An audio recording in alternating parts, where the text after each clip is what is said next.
Assalamualaikum warahmatullahi wabarakatuh. Alhamdulillah rabbil alamin. Allahumma sholli ala Muhammad wa ala ali Muhammad. Pemirsa Khilafah News dimanapun Anda berada, salam jumpa kembali bersama dengan saya Aziz Rohman di program Kabar Petang, edisi Jumat 26 Agustus 2022. Insya Allah beberapa menit ke depan kami akan menemani Anda mencermati dan menelaah berita paling menarik dan paling populer hari ini bersama narasumber yang kompeten di bidangnya dan tentunya dari sudut pandang Islam. Baiklah pemirsa, inilah kabar petang selengkapnya.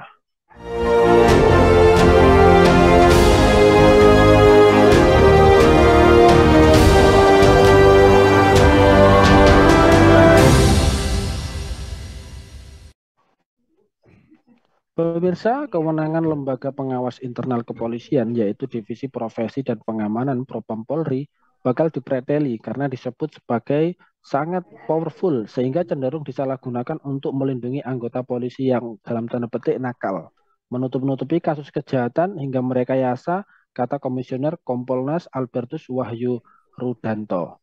Salah satu bentuk penyalahgunaan Divisi Propam yang saat ini terlihat adalah kasus pembunuhan Brigadir Joshua. Terdapat 6 pejabat propam diduga kuat melakukan tindak pidana obstruction of justice atau menghalang-halangi penyidikan peristiwa tersebut. Komisioner Komisi Kepolisian Nasional atau Kompolnas Albertus Wahyu Rudanto mengatakan pihaknya sedang membuat kajian soal kewenangan divisi profesi dan pengamanan atau propam yang disebut sangat berkuasa dan cenderung korup. Nah pemirsa, apakah Indonesia mengalami darurat kebohongan dan kezaliman? Bagaimanakah langkah yang harus ditempuh untuk membenahi institusi Polri serta apa upaya sistematis untuk menyelamatkan negeri ini dari sistem yang korup dan juga aparat yang amoral? Pemirsa, untuk membahasnya kami telah terhubung dengan narasumber dari Indonesia Justice Monitor. Beliau adalah Ustadz Lutfi Afandi. Kita sapa dulu beliau. Assalamualaikum warahmatullahi wabarakatuh. Assalamualaikum Ustadz Lutfi. Waalaikumsalam warahmatullahi wabarakatuh.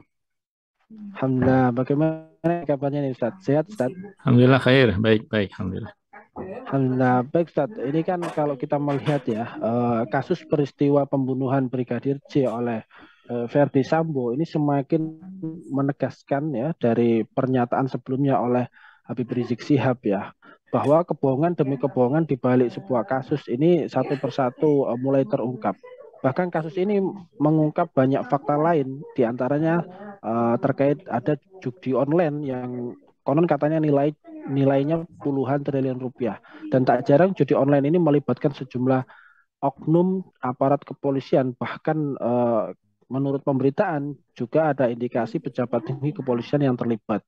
FS adalah salah satunya.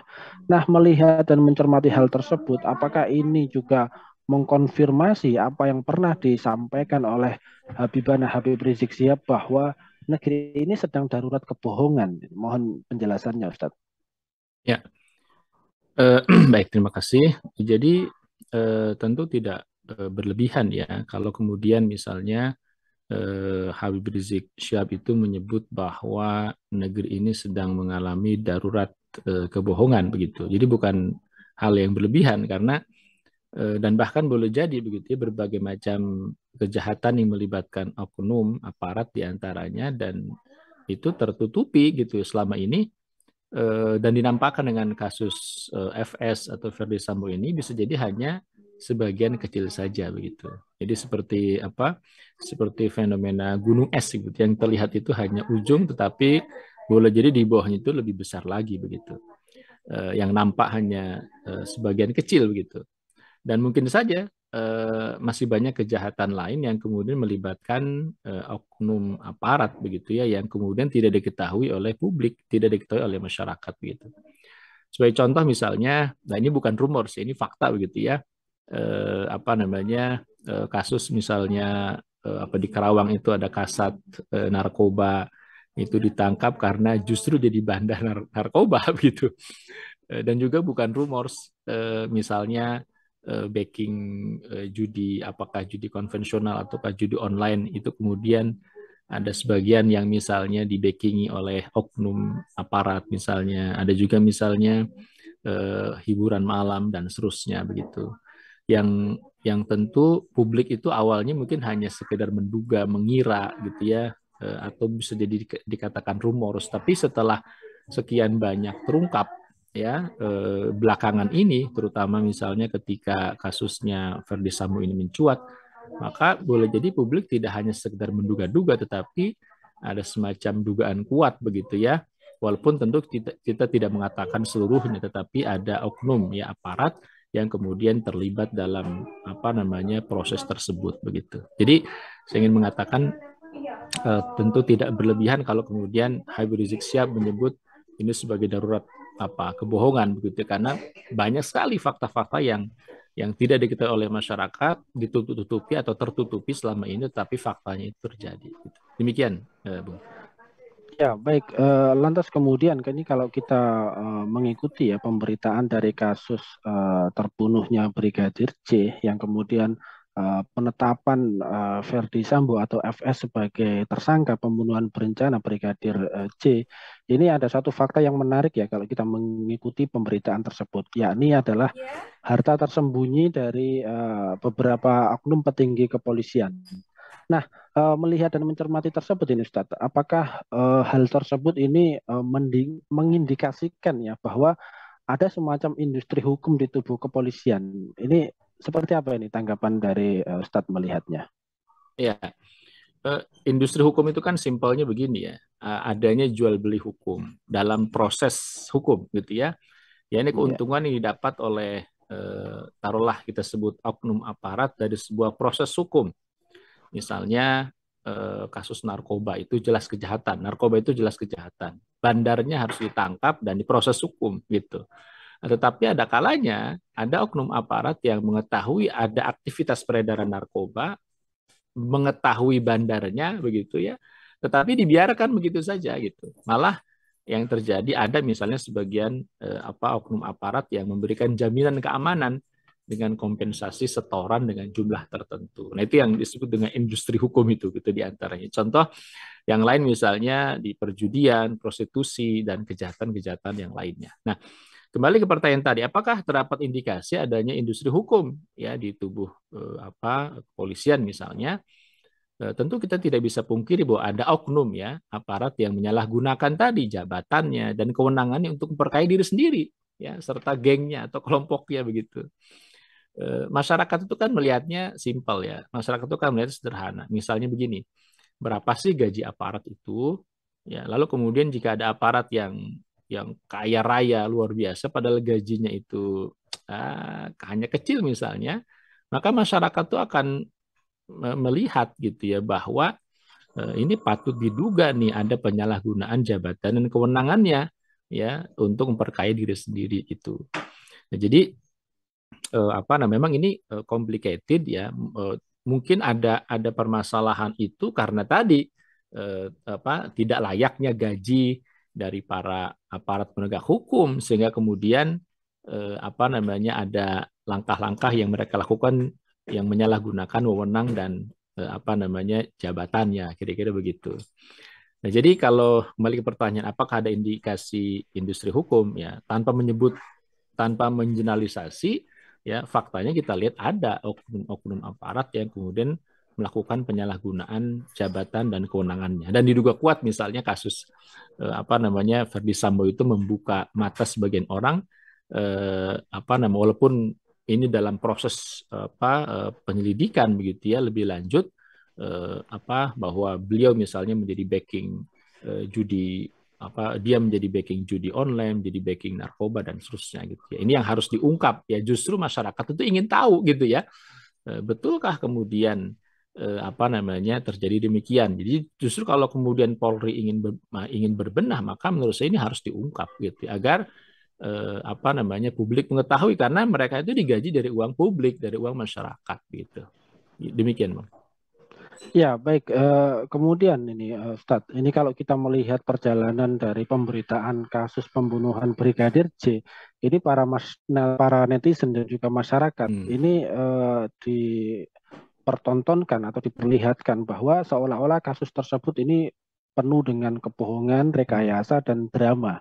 Sehingga mengingatkan karena tersangkanya adalah FS, ini dulu juga termasuk salah satu aparat yang menangani pembantaian 6 laskar FPI ya. Sehingga kemudian masyarakat jadi bertanya-tanya ini, apakah pembantaian terhadap 6 orang laskar FPI ini penuh dengan kebohongan dan rekayasa? Ini pertanyaan di tengah-tengah masyarakat. Ya. Nah, melihat pertanyaan-pertanyaan di masyarakat tersebut, ini mohon penjelasannya juga ini, Ustadz. Bagaimana cara mewujudkan keadilan dan juga terpenuhinya rasa keadilan, terutama bagi umat Islam? Ya. Antara kasus apa ya Verdi Sambo dengan kasus penembakan 16 Laskar FPI ini kan kemudian banyak kesamaan. Kesamaan itu apa? Kejanggalan gitu. Jadi sama-sama Iya, janggal gitu. Jadi dengan terbongkarnya kasus Verdi Sambo, ini publik tentu mengingat kembali peristiwa yang terjadi sekitar 2 tahun belakangan ini ya. Yakni iya, penembakan atau pembantaian 16 Laskar FPI yang dengan apa yang kemudian apa mengakibatkan hilangnya nyawa mereka gitu. Ini bukan main-main menurut saya gitu. Dan dua kasus itu menurut saya itu punya kemiripan gitu. Yang pertama itu misalnya salah contoh teknis ya itu hilangnya atau rusaknya CCTV. Ya ini kan sama ya di kasus penembakan laser FPI hilang CCTV, rusak CCTV. Kasus Ferdi Sambo juga demikian. Yang kedua pembersihan TKP juga sama di kilometer 50 dengan kemudian di rumahnya Ferdi Sambo. Dan yang ketiga penembakan atau baku tembak. Nah ini kan sama-sama gitu ya di apa namanya di kasus Laskar 6 Laskar FPI juga ini penembakan atau baku tembak gitu. Nah sama dengan terjadi di rumah dinasnya Ferdi Sambo ini penembakan atau baku tembak. Jadi sebenarnya mirip ada kemiripan-kemiripan gitu. Jadi dan kedua kasus ini tentu kita lihat bukan main-main. Ini bukan lagi bicara tentang korbannya itu agamanya apa gitu. Ya, ini publik kan berteriak itu bukan karena kasus 16 KFW itu Muslim, kemudian Brigadir Joshua itu bukan Muslim. Menurut saya ini semua bersuara gitu. Kita bersuara, publik bersuara bukan karena korbannya siapa gitu. Ini karena menyangkut tentang masalah keadilan. Ini karena menyangkut nyawa seseorang gitu loh. Bahwa Brigadir Joshua itu adalah manusia yang juga tidak boleh darahnya tertumpah begitu saja, nggak boleh gitu ya.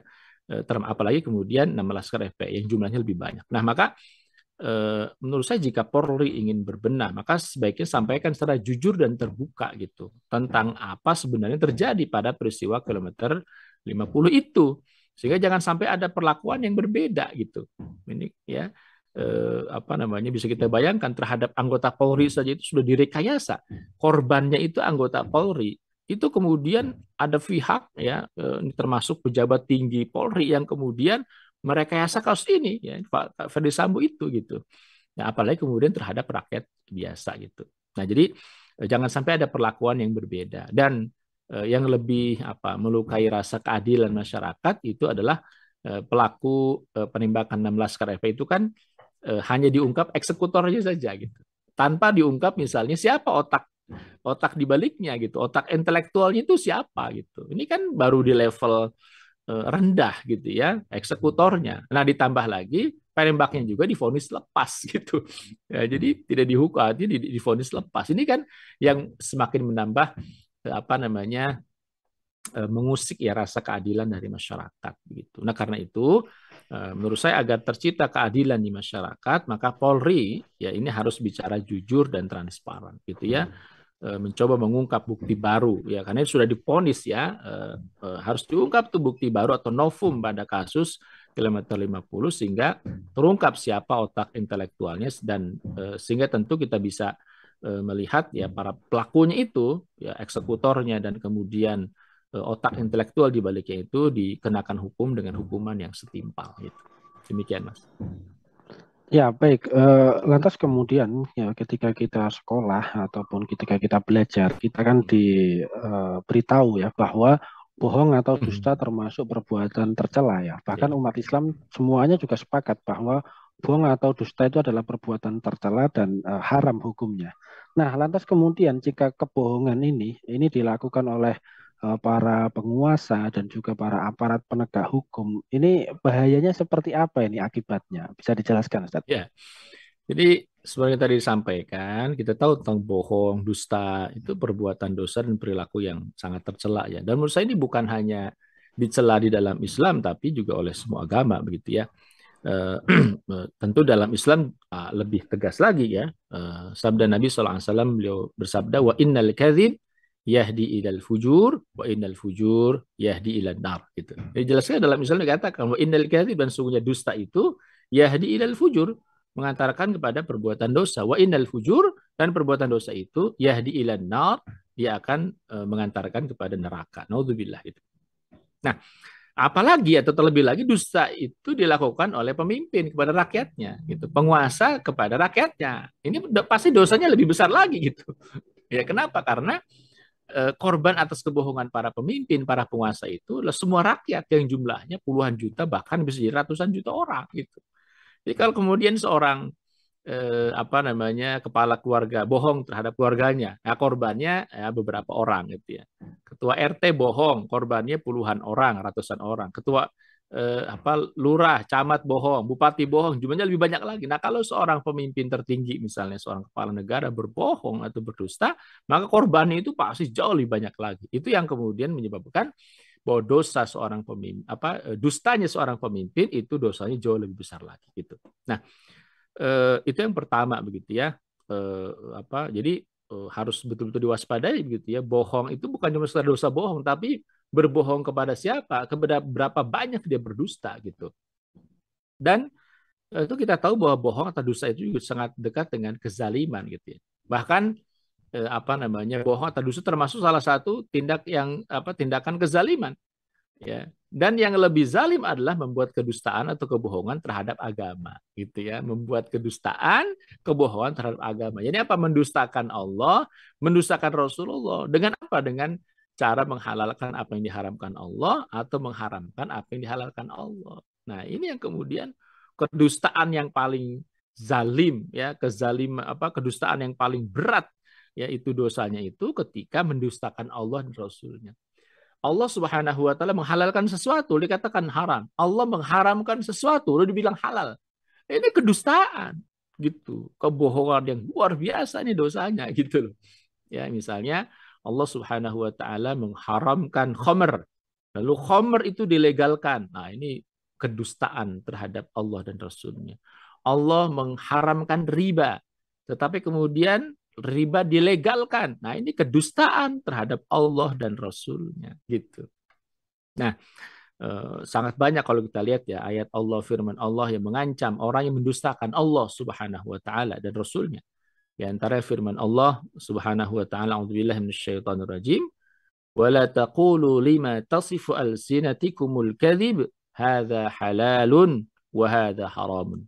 Ya, litaftaru 'ala Allahil kadhib innal ladzina yaftaruna 'ala Allahil kadhib la yuflihun.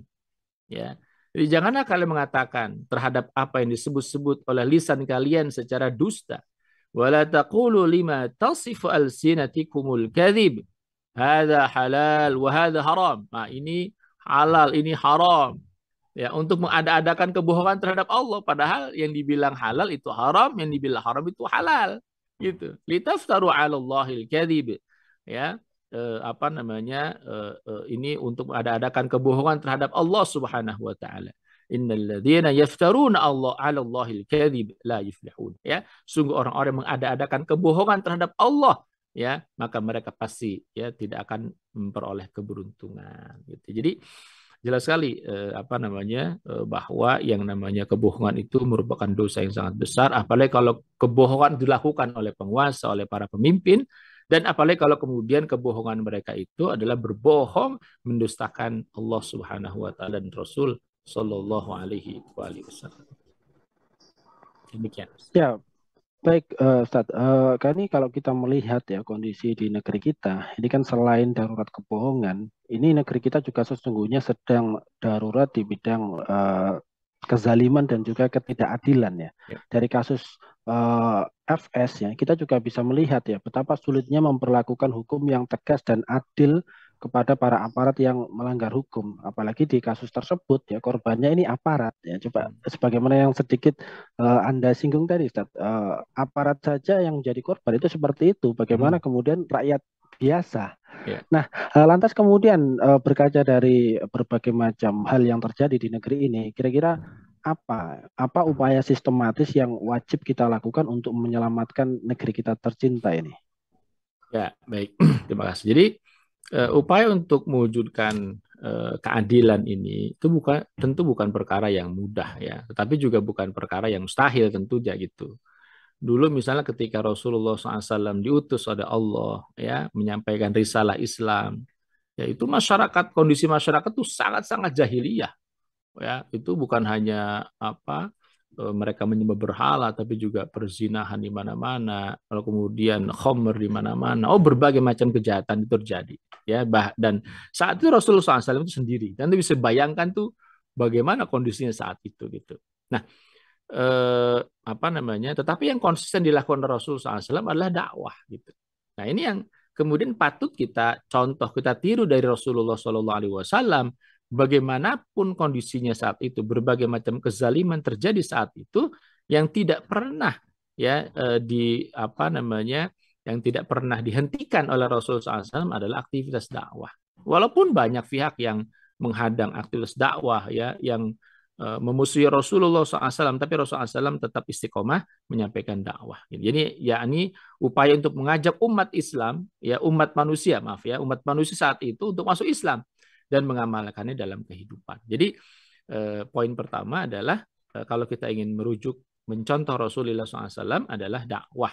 Ya, di tengah berbagai macam kezaliman, di tengah berbagai macam ketidakadilan, di tengah berbagai macam kemaksiatan. Nah, dalam konteks saat ini dakwah yang seperti apa gitu? Ya, tentunya dakwah yang bukan hanya mengajak individu-individu itu menjadi orang baik, yang tadinya nggak sholat menjadi sholat, yang tadinya nggak pakai kerudung jadi pakai kerudung dan seterusnya gitu ya. Bukan sekedar mengubah pemikiran dan perasaan masyarakat, tetapi juga memiliki orientasi untuk mengubah aturan gitu ya, agar kemudian aturan yang sebelumnya bukan Islam ya diubah menjadi aturan Islam yang diterapkan. Jadi orientasi dakwahnya adalah orientasi perubahan masyarakat, bukan sekedar perubahan individu gitu ya. Jadi sampai kemudian hukum Allah Subhanahu wa taala itu diterapkan secara totalitas, secara kafah gitu. Nah, langkah ini tentu harus dilakukan bukan tidak hanya oleh individu, oleh orang per orang. Ini sulit sekali bisa diwujudkan. Rasul Shallallahu Alaihi Wasallam sendiri juga tidak sendiri. Ya, Rasul SAW melibatkan para sahabat, mengajak orang-orang masuk Islam, lalu kemudian bergabung dalam proyek besar ini, proyek dakwah besar ini, gitu. Ya, jadi maka harus dilakukan oleh kelompok orang, kelompok dakwah yang di dalamnya terdapat para pengemban dakwah yang ikhlas, yang lurus, yang istiqomah, gitu. Maka insya Allah nih ya, jika dilakukan secara serius, sungguh-sungguh, ya, maka insya Allah akan berhasil sebagaimana dulu Rasulullah SAW membangun masyarakat Islam di Madinah gitu. Sehingga terwujud masyarakat yang berkeadilan, yang menjadi embrio lahirnya peradaban Islam yang agung yang disebut oleh Rasulullah SAW, para sahabat itu yakni peradaban khilafah Islam gitu. Demikian Bung. Ya, baik. Berarti kita harus senantiasa melakukan dakwah untuk membenahi individu dan juga untuk membenahi aturan yang ada. Baik, terima kasih. Syukran wa jazakumullahu khairan katsiran kepada Ustadz Lutfi atas pencerahan dan penjelasannya, dan juga terima kasih telah hadir di Kabar Petang pada edisi kali ini. Insya Allah nanti kita ketemu lagi di lain waktu dan juga lain kesempatan. Semoga Anda dan keluarga sehat selalu dalam lindungan Allah Subhanahu wa taala. Assalamualaikum warahmatullahi wabarakatuh. Ustadz Lutfi Afandi. Waalaikumsalam warahmatullahi wabarakatuh, Mas Eris. Baik, pemirsa, demikianlah Kabar Petang pada edisi kali ini. Semoga Anda mendapatkan banyak manfaat dari acara kami. Jangan lupa saksikan kami besok di jam dan channel yang sama, dan jangan lupa juga like, comment, share, subscribe, serta klik tekan tombol loncengnya agar tidak ketinggalan update terbaru dari Khilafah News, karena hanya di sinilah Anda akan mendapatkan informasi aktual, terpopuler, dan tentunya dari sudut pandang Islam. Akhirnya saya Aziz Rahman beserta seluruh kru yang bertugas undur diri. Wassalamualaikum warahmatullahi wabarakatuh.